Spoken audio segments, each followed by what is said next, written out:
The diner was quiet, except for the clink of forks and the hum of a ceiling fan. Lila, a young waitress with tired eyes and a warm smile, was wiping down a sticky table when the door burst open.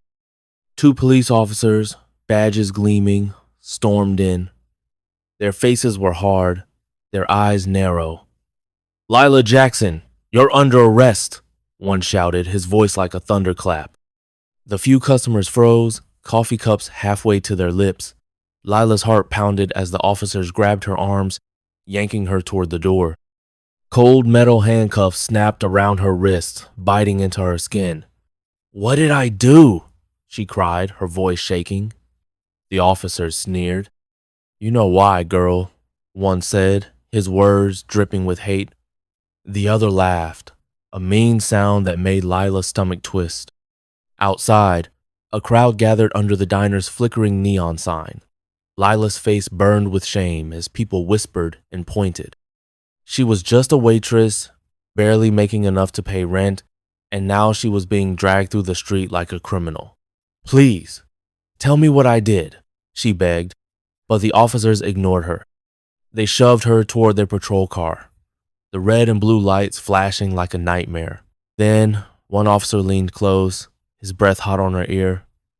"People like you don't belong here," he hissed. Lila's blood ran cold.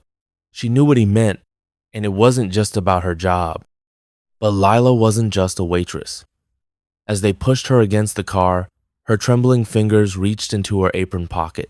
Hidden there was her phone end, a number she'd never thought she'd need to call.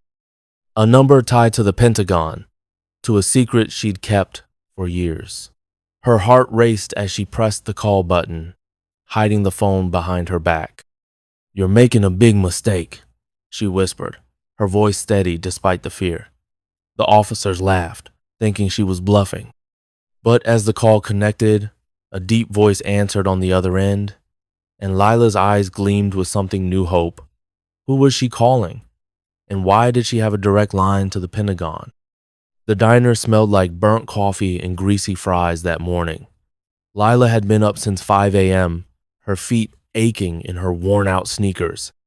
She was 24, with dark hair tied in a messy bun and a smile she forced for every customer, even the rude ones. The diner was her whole world, her only way to pay for her tiny apartment and help her little brother Jamal with his school supplies. But today felt different. From the moment she clocked in, she noticed two men sitting in the corner booth, watching her. They weren't eating, just sipping coffee and muttering to each other. Their uniforms gave them away cops. Lila's stomach tightened. She'd seen them before, always giving her dirty looks when she walked home at night. Lila wasn't new to trouble. Growing up in a rough neighborhood, she'd learned to keep her head down. Her mom used to say, "Lila, you're tough, but don't let the world make you hard." Those words kept her going, even when tips were low and bills piled up. But lately, the town had felt heavier. Whispers about outsiders and troublemakers followed her, even though she lived here her whole life. She wasn't sure why, but those two cops seemed to hate her most of all. Maybe it was her skin, or maybe it was something else, something tied to the secret she carried. Years ago, when Lila was just a teenager, she'd stumbled into something big. It started with a summer job at a military base nearby, cleaning offices for extra cash. One night, she overheard a conversation she wasn't supposed to a general talking about a top secret project. Lila didn't understand it all, but the general noticed her. Instead of getting mad, he saw something in her. "You're smart, kid," he'd said, handing her a card with a phone number. "If you ever need help, call this. It'll reach me no matter where I am." That card was still in her wallet, and the number was burned into her memory. She'd never used it, not once. Until today. Back in the diner, the morning dragged on. The cops kept staring, their eyes like knives. Lila tried to focus on her work, pouring coffee and chatting with regulars. But her hands shook every time she passed their table. Then, at noon, a customer dropped a glass, and it shattered on the floor. The crash was like a signal. The cop stood up, their chairs scraping loudly, and marched toward her. "Time's up, Lila," one said, grabbing her arm. The diner went silent. Lila's heart pounded, but she kept her voice calm. "I didn't do anything," she said loud enough for everyone to hear. The customers whispered, but no one moved to help. As the cops dragged her outside, Lila's mind raced. Why were they doing this? Was it just hate? Or was there something bigger going on? She thought of Jamal, waiting at home, counting on her. She thought of the number in her phone. And as the handcuffs clicked shut, she made a choice. She wasn't going down without a fight. Her fingers found the phone, and she pressed call. The line rang once, twice. Then a voice answered a voice that could change everything. Lila's heart thumped as the phone vibrated in her hand, hidden behind her back. The cop's grip on her arm tightened, his fingers digging into her skin as he shoved her toward the patrol car. The crowd outside the diner grew, their whispers like buzzing bees. "What's she done?" Someone muttered. "Always knew she was trouble," another hissed. Lila's cheeks burned, but she kept her eyes forward, focusing on the voice crackling through her phone. "Lila Jackson?" The deep voice said, calm but sharp, like a knife cutting through fog.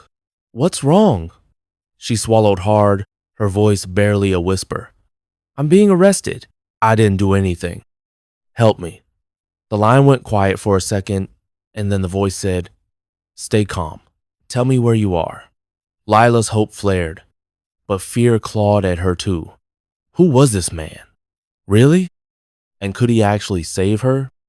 The morning had started so normal, it was hard to believe it had come to this. Lila woke up at dawn, her tiny apartment chilly and quiet. Jamal, her 12-year-old brother, was still asleep on the couch, his math homework scattered on the coffee table. Lila smiled, tucking a blanket over him. She'd been taking care of him since their mom passed 2 years ago, working double shifts at the diner to keep them afloat. Every penny went to rent, food, or Jamal's school stuff. There was no room for mistakes, no room for trouble, but trouble always seemed to find her. At the diner, the day had felt off from the start. Those two cops, Officer Brandt and Officer Tate, had been coming in for weeks, always sitting in the same corner booth. They never ordered much, just coffee, and they watched Lila like hawks. Brandt was the louder one, with a smirk that made her skin crawl. Tate was quieter, but his cold stare was worse. Lila had heard rumors about them stories of people getting arrested for no reason, especially folks who didn't look like the right kind of people in this small town. Lila's dark skin and tight curls made her a target, and she knew it, but she never thought they'd come for her like this. Back when she worked at the military base, Lila had been invisible kid mopping floors and emptying trash cans. But that night, 4 years ago, changed everything. She was cleaning an office when she overheard General Hawkins, a tall man with gray hair and kind eyes, talking on the phone. Words like classified project and national security floated through the air. Lila froze, pretending to scrub a desk, but the general noticed her. Instead of yelling, he asked her name. "Lila," she'd said, trembling. He smiled, like he saw something special in her. "You're sharp, Lila. Keep this quiet, and if you ever need me, call." He gave her a card with a number and a name, General Marcus Hawkins. She'd kept his secret ever since, not even telling Jamal. Now, outside the diner, the cops were laughing, acting like they'd already won. "You're going downtown, sweetheart," Brandt said, opening the patrol car door. Lila's phone was still pressed against her palm, the call still connected. She whispered her location: the diner, Main Street, the flashing lights. The voice on the other end said, "Hold tight, help's coming." But how? The Pentagon was miles away, and these cops weren't backing down. Lila's mind raced. Was this about the general? Did someone know about that night at the base? As they pushed her into the car, a memory hit her. Last week, a strange man had come to the diner, wearing a suit that looked too fancy for this town. He'd asked her odd questions about her old job, about the base.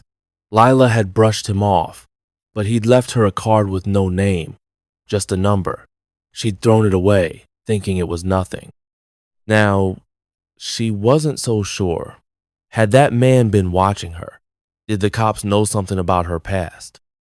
The car door slammed shut, and Lila sat in the back seat, handcuffs biting her wrists. Brant and Tate climbed in front, chuckling like they were on a joyride. But then, a black SUV screeched into the diner's parking lot, kicking up gravel. Two men in dark suits stepped out, their faces like stone. The crowd gasped, and even Brant stopped laughing. One of the men held up a badge, not a local one, but something official, something big. "Step away from the vehicle," he barked. Tate's face paled. "Who the hell are you?" He snapped, but his voice shook. Lila's phone was still in her hand, the call still live. The voice on the other end spoke again, low and steady. "Lila, you're safe now, but this is just the beginning." Her heart skipped. Safe? How? And what did he mean by the beginning? The man in the suit was walking toward the car now, his eyes locked on the cops. Lila's breath caught as she realized something huge was happening, something tied to that secret from years ago. The black SUV loomed in the diner's parking lot, its dark windows hiding whatever was inside. Lila sat in the back of the patrol car, her wrists aching from the tight handcuffs, her phone still clutched in her sweaty palm. The voice on the other end, General Hawkinshad, had gone silent, but the call was still connected. She could hear faint static, like a promise he was still there. Outside, the two men in suits stood tall, their badges glinting under the streetlights. Officer Brant's smirk was gone, replaced by a scowl. "This is our jurisdiction," he shouted, stepping toward the men. But the taller suit, a man with a scar across his cheek, didn't flinch. "You're out of your league, officer," he said, his voice cold as ice. The crowd around the diner held their breath, phones out recording everything. Lila's heart raced. Who were these men, and why were they here for her?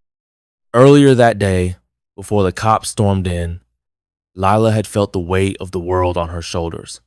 She'd been working a double shift, her feet screaming in her old sneakers. Jamal had texted her that morning, asking for new pencils for school. It was a small thing, but it stung. Lila barely had enough to cover rent, let alone extras. She'd smiled through it, though, joking with customers and refilling coffee like nothing was wrong. But deep down, she was tired. Tired of the stares, the whispers, the way some folks in town treated her like she didn't belong. And those cops, Brant and Tate, had been the worst. They'd come to the diner every day for a month, always watching, always muttering. Lila had tried to ignore them, but their eyes followed her like shadows.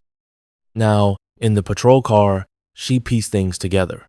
That night, at the military base, 4 years ago, wasn't just a random moment.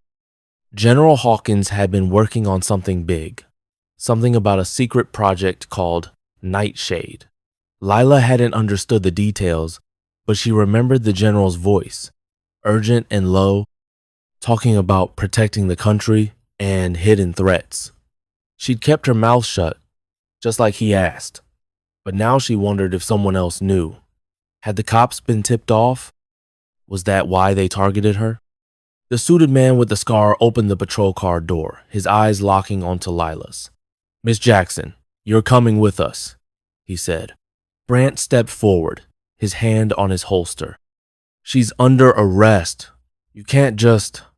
The second suit cut him off, holding up a phone with a video call. A face appeared on the screen. General Hawkins himself. Even through the grainy feed, his gray eyes were fierce. "Officers Brant and Tate," he said, his voice like steel. "You've just made the biggest mistake of your careers."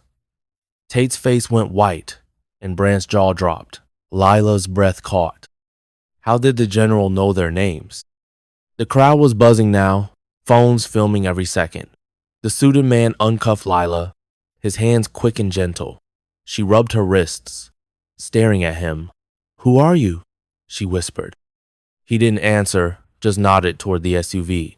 Get in. We'll explain on the way. Lila hesitated, her mind spinning. She thought of Jamal, alone at home, in the diner, her only job. But the general's voice echoed in her head.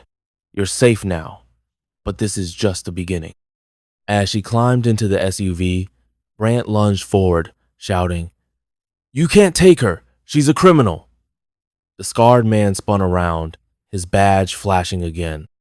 You're the ones in trouble, he said. Your badges are done. The words hit like a bomb. The crowd gasped, and Tate grabbed Brant's arm, pulling him back. Lila saw fear in their eyes for the first time. The SUV's engine roared to life, and as it pulled away, Lila looked back. The cops stood frozen, their faces pale as the crowd's whispers grew louder. Inside the SUV, the scarred man finally spoke. Lila, you're not just a waitress. That night at the base, you heard something you weren't supposed to. Nightshade isn't just a project, it's a matter of national security. And someone wants you silenced. Lila's stomach dropped. Silenced? By who? And why now? After all these years? The man handed her a folder with classified stamps all over it. Open it, he said. Lila's hands shook as she did, revealing a photo of a man she recognized, the strange guy in the suit who'd visited the diner last week. Next to his picture was a name and a title. Agent Victor Cross, rogue operative. Her phone buzzed, still connected to the general.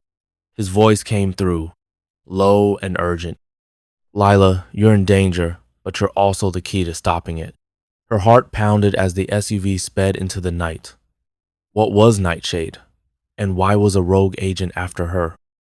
The SUV sped through the dark streets, the town's lights fading behind them. Lila gripped the classified folder, her knuckles white. The photo of Agent Victor Cross stared back at her, his sharp eyes and thin smile making her shiver.